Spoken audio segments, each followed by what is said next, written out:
Welcome to the Gain Momentum podcast, focusing on timeless lessons from senior leaders in hospitality, travel, food service, and technology. Our co-host today is Vincent Somson, joining us from Valencia. And our special guest today is Shawn O'Connell, EVP of Sales Americas for Uniguest. Shawn, how are you? I am doing fantastic. Good morning, all, and thanks for having me today. It's great to see everybody. Awesome. Well, thanks for coming on. And right before we started recording today, I was talking that you're actually our first guest to come on to talk about the category of hotel technology, about digital signage.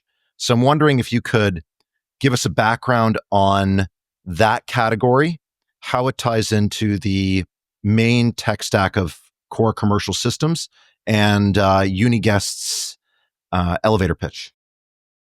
Yeah, absolutely. So again, digital signage is a critical part to customer engagement across all verticals, including hotels and hospitality as a whole.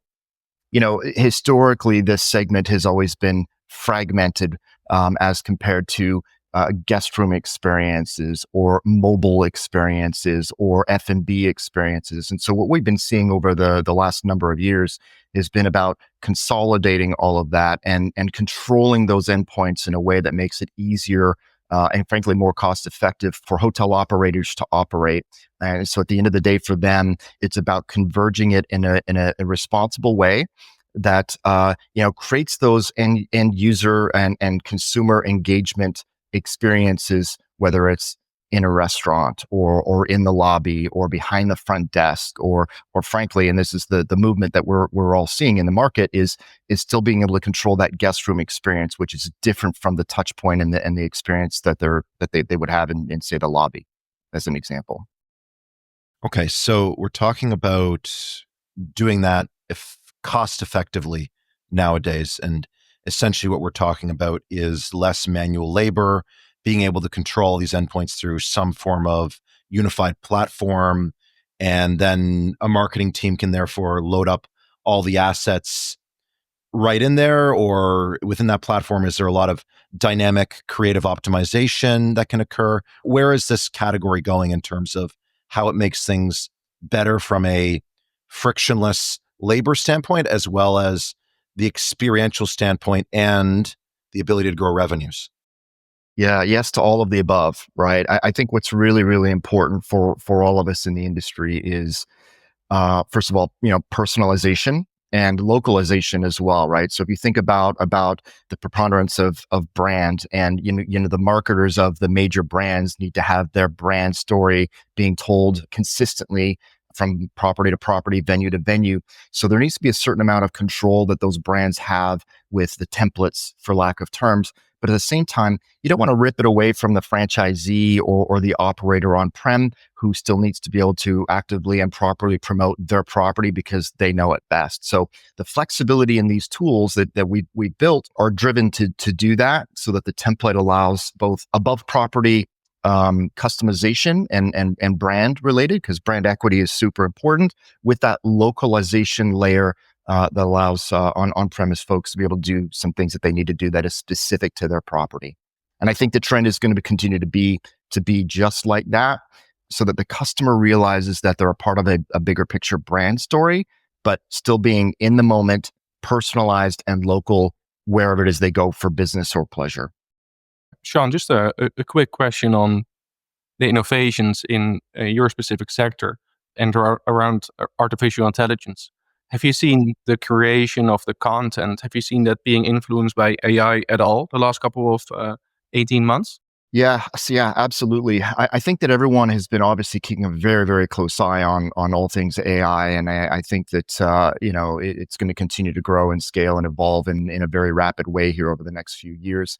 I think for us, like so many corporations, it's really been about trying to figure out how to first apply it for internal things, right? So I'm already seeing transformation in the impact that AI is going to have on sales behavior, and recommendations on steps that need to be taken in like CRM related activities to drive that sales behavior that ultimately is to drive growth for starters.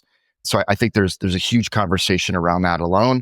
But then when you start talking about product, right, we're already doing this. Like one of our product suites is called eStream, and it's starting to do things like leverage AI to make recommendation on video capture and recordings and things that we're doing within our product base that then makes it easier for training to occur for companies that record a training, and then they need to present it back to a user in a way that basically says you really need to take this training. So we're already leveraging AI like that on the video side of things to help out as well. So, Shawn, I'm wondering if we can take everything you've just said and give our listeners or viewers a good visual of how this works in practice, i.e., an example. We talked about the difference between the guest room experience versus the restaurant experience, and above property versus on property controls, and as well the emergence of how AI is going to be used to guide a lot of that content direction. Could you give us an example? You don't need to name the hotel, but geography, size of the hotel, specific use cases, on-site upselling, take it whichever direction you want.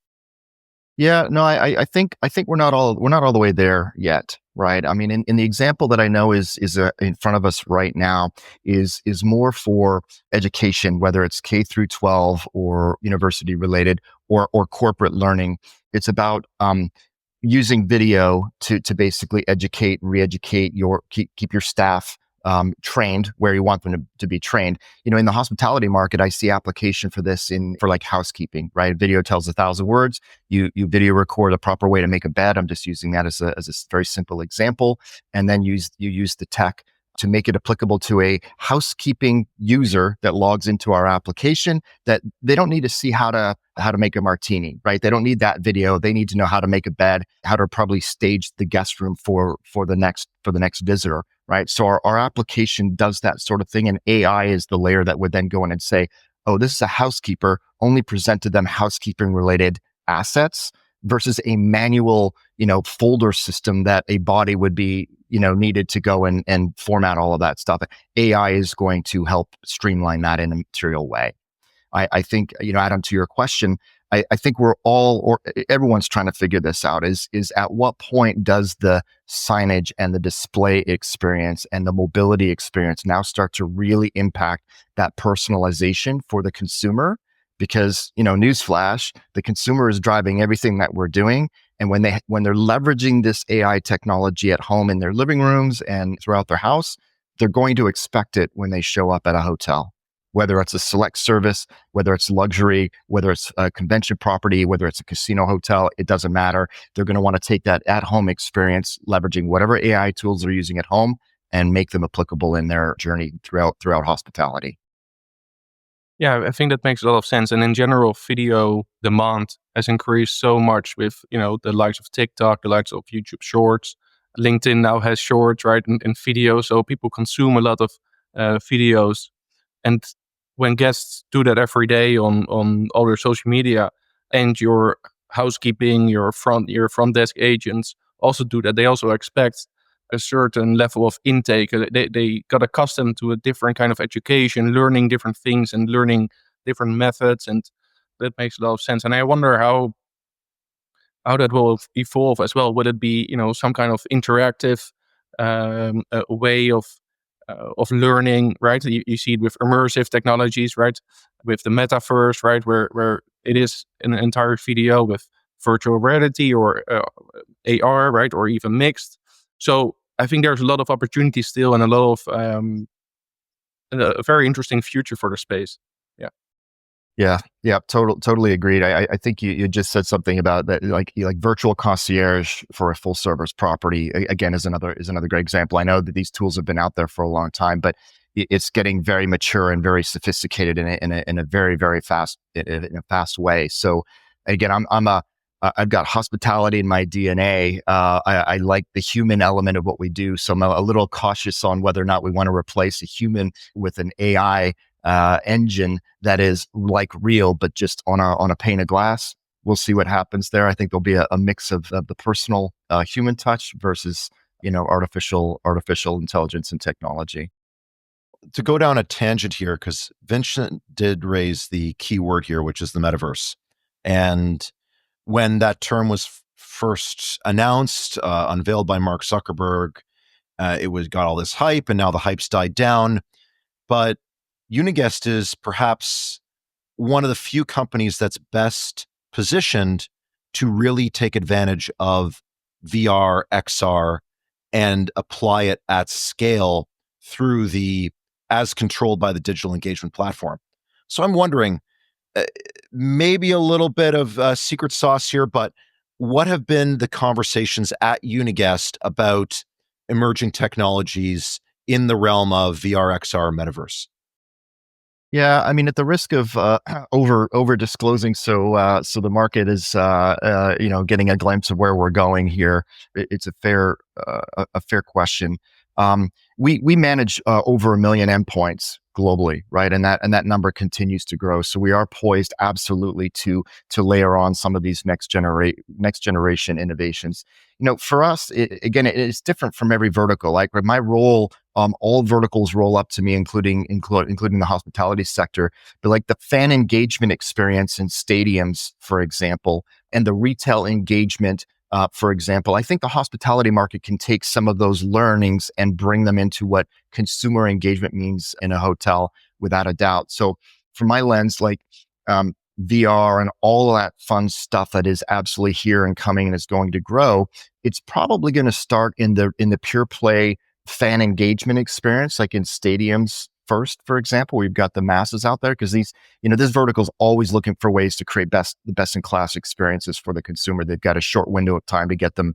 You think about NFL, it's eight games a year, unless of course they make the playoffs, like my Patriots haven't done lately. But you get the point there. They've got a short period of time to invoke a consumer engagement strategy. And that's probably where it's going to start.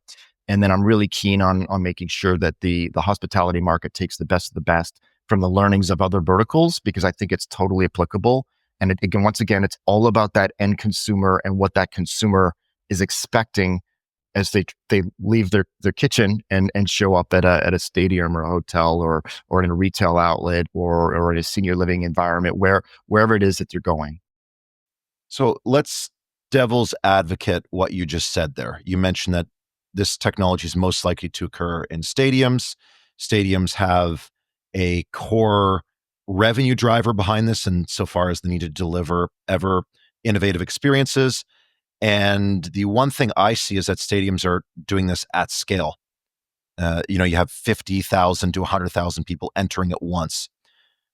Couldn't you make the argument that hotels are an even better place to start off with a metaverse experience because they're more localized and because they have more opportunity for that personal encounter? Yeah, I think the challenge in that, honestly, Adam, is consistency across again, just call it the franchise space, right? It's how do you do that at 7,000 hotels and make it meaningful and impactful? And I think it ties into something we talked about very very early on, is the brand being able to digitally invoke their brand storyline in mass, right? And then have that localization and that personalization piece out there. I think that there's so much fragmentation today in the hospitality market that being able to implement it to scale in a rapid way is the challenge. And I think that's some of why what we're doing is to consolidate that, right? You can't, even we heard this during COVID, messaging for COVID back in the day when it first happened, like nobody had the ability to push out what the protocols were in the moment, and they were changing week over week because it was so fractured and so fragmented. So the stadium business has it contained and yes, it is in mass. It's 50,000 people, but it's because their infrastructure has the ability to scale it out, whatever it is, as it evolves. Whereas in the hospitality market, it's a lot more challenging because you can't do it venue by venue.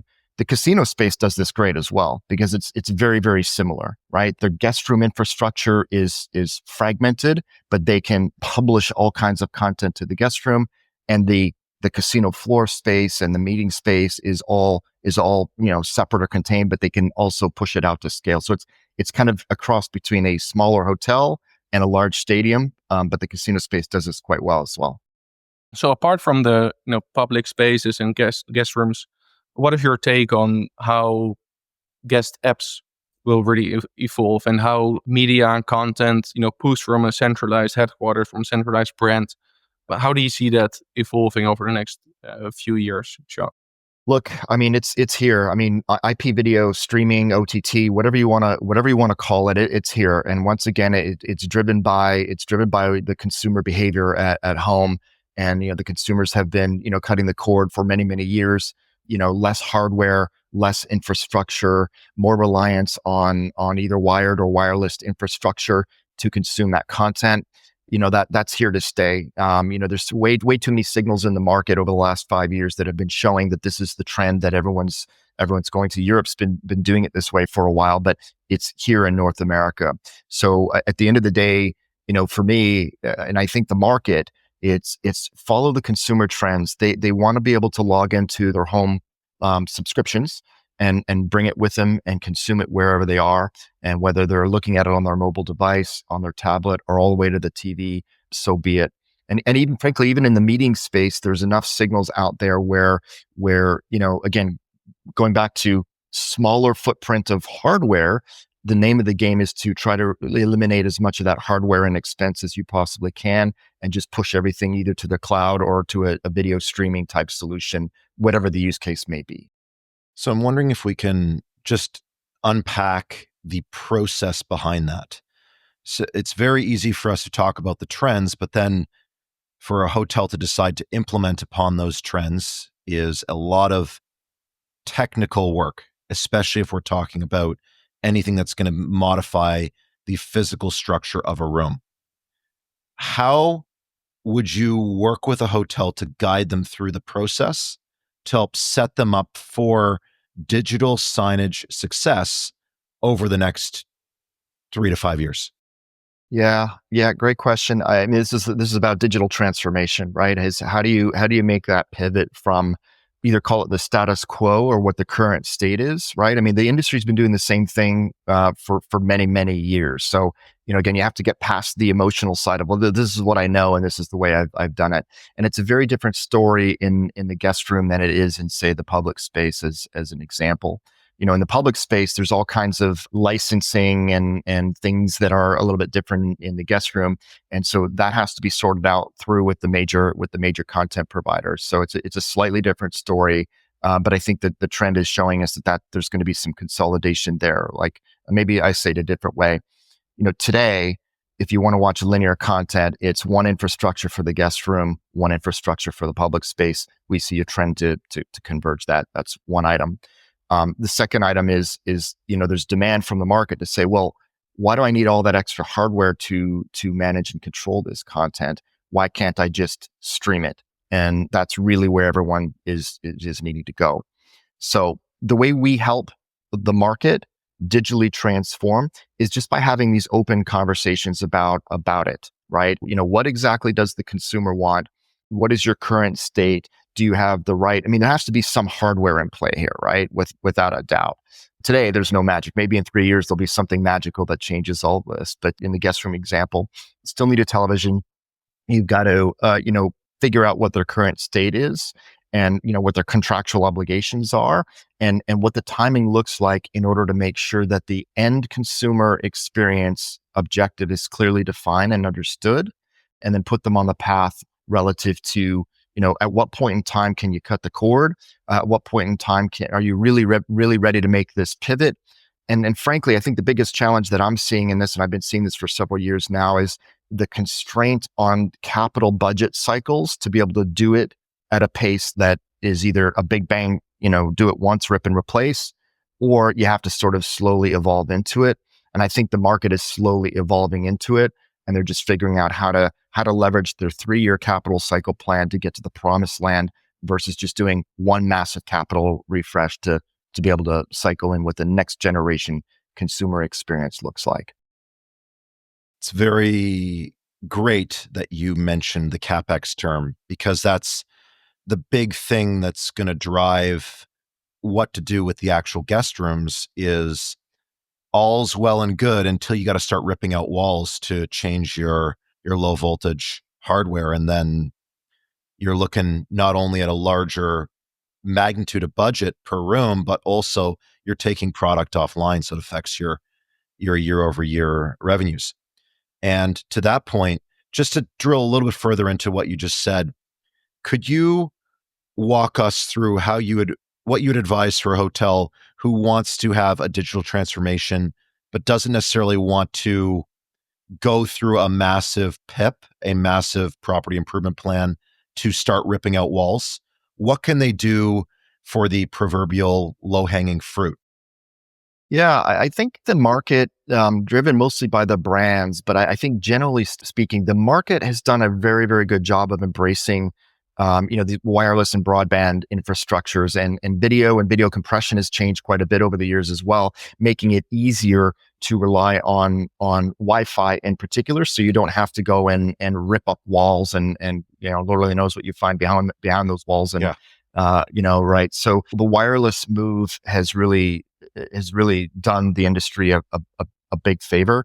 Again, we all know with video, depending on if it's 4K or even more in some cases, wired is definitely the right way to go. But by and large, new builds are the only ones that are going to be running wired and wireless infrastructure to the guest room, to avoid the PIP that you're referring to. So again, there is a path to do this over a properly structured wired infrastructure, and I think most of the brands are already there, right? Because at the end of the day, the consumer's already walking into these guest rooms, hitting the Wi-Fi SSID, consuming their content anyways, right? So the broadband is getting consumed, whether it's for free or for payment. It's already happening. Now it's just a matter of taking that next step and getting it to the glass. Awesome. I was just thinking, okay, what is the opportunity? What is the opportunity for an independent hotelier versus a flagged property, for example, right? A property that doesn't have a centralized marketing director or like. Yeah, I mean, to me, it's the same. It's the same thing. It's just different players, different players that need to be involved. And honestly, we're seeing a trend or a movement, if you will, of more independent properties and some growth in that area as well. And they're not confined to brand standards. They create their own brand standards. And so, if at the end of the day, the owner or the operator of that particular independent says, "I want the consumer experience to be, or guest experience to be this." And 9 times out of 10, it's their at-home experience is what they're asking for. Everyone's asking for it, right? So it's like, Shawn and team, how do we get the at-home experience to the lobby? How do we get it to the guest room? And so they basically, we create that brand experience with them. And they still have to have their IT folks and their marketers. They still have to have some wherewithal on what infrastructure needs are. But we guide them towards that, and by and large, they do anyway. So again, I think it's much easier and faster to implement this in an independent environment, because they have absolute control and say over what they want the consumer experience to be. Vincent, you raised a very interesting point about to flag or not to flag. That is the question. And there is a very interesting movement nowadays that with the democratization of technology, it is much easier to be an independent and still drive that throughput of occupancy without the support of a flag for international distribution. That said, Shawn, could you give us an example about what an independent can do with Uniguest to really create that incredible on-site experience through digital signage? Yeah, yeah. I mean, look, there's no end, right? I mean, the rich content and video assets that can create engagement and personalized related experiences in an independent. There's just no end to it, right? I mean, whether it's in the lobby, in the public space, in the guest room, there's no behind the front desk. There is no end to it, because again, the only limitation there would be creative thinking and financial wherewithal to go and create these unique digital experiences throughout the guest journey. So again, I mean, everyone's got a budget, but there is technically no end to it. We have a lot of passion for these kinds of projects because you can really let your creative juices flow, and you can implement quickly as long as the marketers are on board with it, and as long as they get the budget to help create some of the digital assets and content that is happening in market. But a lot of passion projects going on within that luxury boutique and independent segment for sure. Yeah. I mean, it's huge growth area, and it's happening all over the world in various places. So it's hard to, quantify directly without looking at it in hindsight 2 years from now to see how that's worked. So I'm wondering if we could switch gears here because we're talking a little bit about where we're going in the industry and particularly your hotel category of technology. But you did mention something earlier that was interesting about how Uniguest helps K through 12, kindergarten to grade 12. And I'm wondering if we could talk about specifically what hospitality can learn from other industries that you've seen through your experience at Uniguest and before that, and where you think that those have the most applicability going forward.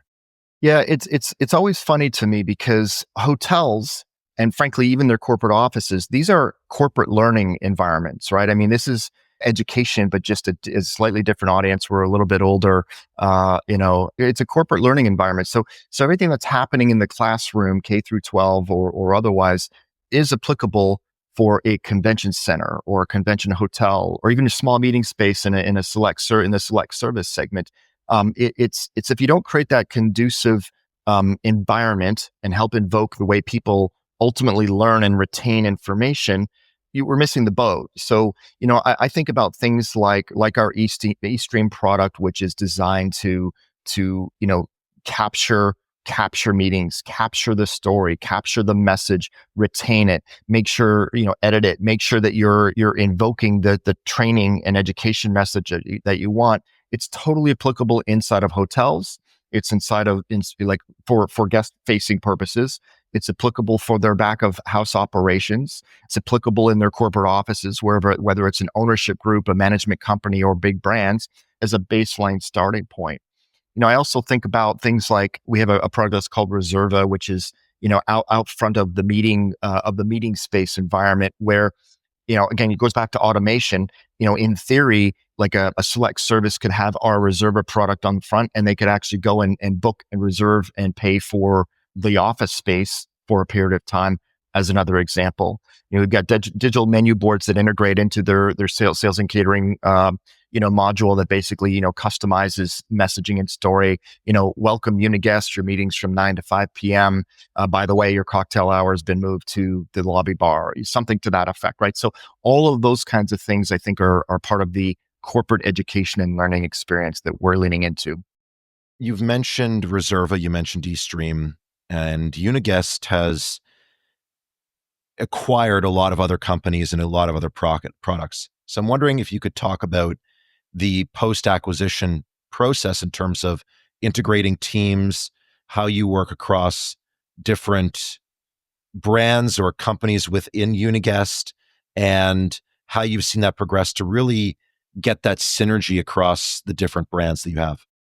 Yeah, great question. So we've obviously been very, very deliberate and strategic in our acquisition strategy over the last several years, right? Like our very blunt approach was looking at product and brands that had a good product and good brand equity inside of a vertical space that was a growth engine for us. So, that really drove, the lion's share of these acquisitions. So what we've been doing is doing that and then figuring out where their product complements our existing base of product, and then how to transform it as we take that next step into the next generation of product. We're branding that Hub, right? Hub is going to be our unification product and brand that takes the best of all the feature sets that generally speaking have been vertical centric, unifying them into one cloud-based platform. We also have on-prem where on-prem is absolutely needed, but basically unify it under one platform and take all of the feature sets and functionality that we know are relevant segment by segment and unifying it, right? Because at the end of the day, like the stadium use case is different. A hotel guest room is different. The retail experience is different. So that's where all of these acquisitions have basically taken that feature set functionality by vertical and is helping us unify and scale within each of those verticals under a unified platform. And just to color that some more, could you mention some names of some of the companies that have been acquired and then how you've really helped drive that synergy and that scaling within select verticals or taking the best features added to Hub? Yeah, absolutely. Like if you look at our Otrim acquisition, right? This was our basically is the foundation for our hub platform. And generally it was a guest room type platform. But the architecture was absolutely the right architecture for us to scale and grow and pivot some of the legacy examples. It's probably like one of the biggest challenges in any acquisition environment is that transfer of knowledge and getting that transfer of knowledge on that product's suite to then scale to other regions and other country. But Otrim's a great example of that. We do some things with our one land product that in retail, for example, that is just it's amazing. It actually checks all the boxes for what retail is looking for as an example. UC View is another great example whereby the menu board application that we have for like food and beverage and restaurants and bistro and concession stands and things like that, a lot of thumbs up. So there's another good example where we're taking it and taking the best of that particular feature set and baking it into our hub infrastructure, so that we make that transformation, occur. If you look at the product like Triple Play, right, really dominant product and dominant brand inside of the stadium space, mainly driven by its IPTV feature set and functionality. But there's a great example where everyone loves this product. It's got terrific brand equity. It's rock solid, whether it's on-prem or cloud already. So we're pretty bullish on making sure that we handle that the right way as we transform into the hub ecosystem environment. Just a few examples. We've got plenty more. Yeah, and that is one thing. Uniguest does have a lot of brands and names they've acquired. So when you're selling, a big part of this is giving a simple, unified message. Do you lead with Uniguest in all these verticals, or do each one of these names still have enough brand equity within their select vertical where you acquired them? Yeah, it's not one size fits all. James Keane, who's our CMO, has done a fantastic job in marketing Uniguest as the parent. As I engage in the market with partners and end users throughout the country, it's really starting to resonate with them where they know us as Uniguest. The vernacular of we knew you as one of the sub brands. They're now recognizing that that's still product that's out there and it still exists, but they recognize that in some cases it's going to go away and just roll up under Hub as the product. But they know us as Uniguest as the brand. And again, I come from a pretty big brand equity background, and branding really, really matters. And so we're going to keep leaning in on Uniguest as the parent and Hub as the product to help simplify it, because it can get a little bit confusing both internally and externally with all the different sub brands. But we're making that change. So Shawn, what do you think your services and your products, how do you think it will play a role, and it plays a role within ancillary revenue and total revenue per available meter, right? Because we touched upon your product Reserva, right? And I'm thinking, okay, there is an angle there where a lot of hoteliers think about selling beyond their room or selling beyond their F&B department. And I know Adam is also very interested in that and writes about this every couple of weeks. So yeah, I just wondered if you have any thoughts around that. Yeah, I mean, we're being very deliberate in a pivot that we're making this year, and like we're a software as a service company first, right? And I think that it plays back into the need for capital infrastructure. We all know that the capital cycle comes once a year. Hopefully you get it right. It always gets cut, and then you don't really know until it's too late that you've cut, and then surprise if you don't have the capital and you need to pivot quickly. You're kind of out of luck. You have to wait another capital cycle. Again, I'm generalizing here. So again, we're being very deliberate in a SaaS movement in order to help make it an operating expense where we can. There's certain verticals that it's going to be a little bit trickier than others, but generally speaking, we move to SaaS. It'll help every vertical, frankly, deal with some capital constraint problems that they may have along the way. And so, I mean, that's what we're doing. And we think it's the right thing to do, and we think it's going to help. And it's not going to be one size fits all, but I think 80% of the time it's going to help the market scale and evolve and rapidly implement things that are happening in the market across all verticals, right? I mean, 15 years ago, I'm probably dating myself here a little bit, but I mean, 15 years ago, the market didn't move as quickly as it's moving today, right? I mean, it is going fast. And so if you wait a full year before you can make a decision on what you want to do, well, you're going to go through 4 or 5 different cycles or trends of something that you missed the boat on and you couldn't capitalize because your capital infrastructure just either they wouldn't let you or you didn't have enough money to go and pivot as the market pivots. That's a very interesting point that you've both brought up, which touches on sales strategy. So I'm wondering if we can close out going back to this whole idea of timeless lessons. And you dated yourself. I would say you've just shown how great of a vintage you are, right? And I'm wondering if we could close out this whole idea of moving from CapEx to OpEx. That's a strategic sales decision.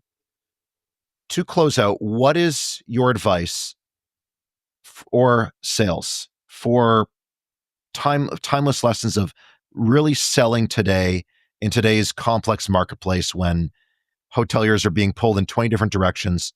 How do you get in front of them? How do you get it through that they need your technology and they should implement it relatively quickly instead of getting back to you in the next 2 years? How do you do that? Wow, this is a tough question, but I do love it. I try not to overcomplicate things. I'm really big on getting back to basics. I think that customer segmentation really matters, so you can clearly identify your ideal customer profile, right? I mean, if any organization can't figure that out, you probably need to take a step back and go figure that out because it's consistent across every vertical. So that to me is the foundation for the baseline of sales 101. In my 25 plus years, it's worked for me. It may not be the silver bullet, but it's worked for me. And now I'm really going to say that I'm a little old school. I'm a big fan of cold calling. I think it's still alive, and there's all kinds of articles and pros and cons to it. But my most effective sellers in 25 years are the guys and the gals that have been out there, not afraid to bang on the right doors. That's why the ideal customer profile comes into critical play. But banging on the doors and in a meaningful way, and that means different things. I mean, that can be a very strategic email marketing campaign. That could be very strategic social media. It's not just going door to door like the good old days. But I'm a big fan of cold calling, without a doubt. And then I also think that from a route to market standpoint, the philosophical debate of, well, do you sell direct? Do you go through the channel? Is it hybrid? I think a good hybrid strategy is, thumbs up. It's not always going to have to be one size fits all, but I think a properly structured channel program to give you scale and distribution of where to go look and hunt is a great route to market strategy. And then at the end of the day, people still matter, especially in the B2B space. It's a little bit different on the consumer side, right? But in the B2B space, people matter. And if we're not doing eyeball to eyeball and doing things like this, you can market to your nth degree, you can email campaign to the nth degree, but it's not going to shake the tree. And especially in the B2B space, especially in hospitality, it's a people first, vertical, which I subscribe to very, very deeply. And I think we just need to make sure that people are selling and engaging with people. Awesome. Those are 3 very important timeless lessons. Know your customer, ideal persona, whatever, cold calling and really grinding it out. And then, of course, hospitality is all about people. Thank you, Shawn. Any final thoughts, Vincent? No, I think that has been a great conversation. I think there's a lot of opportunity, and there's still so many opportunities, I think, for both independent hoteliers and flagged properties for the kind of services that Uniguest provide. So appreciate your time today, Shawn. Thanks, Shawn. Wonderful. Yeah. Thank you, guys. Great seeing you. I really appreciate your time today. Thanks for having us. I really appreciate it.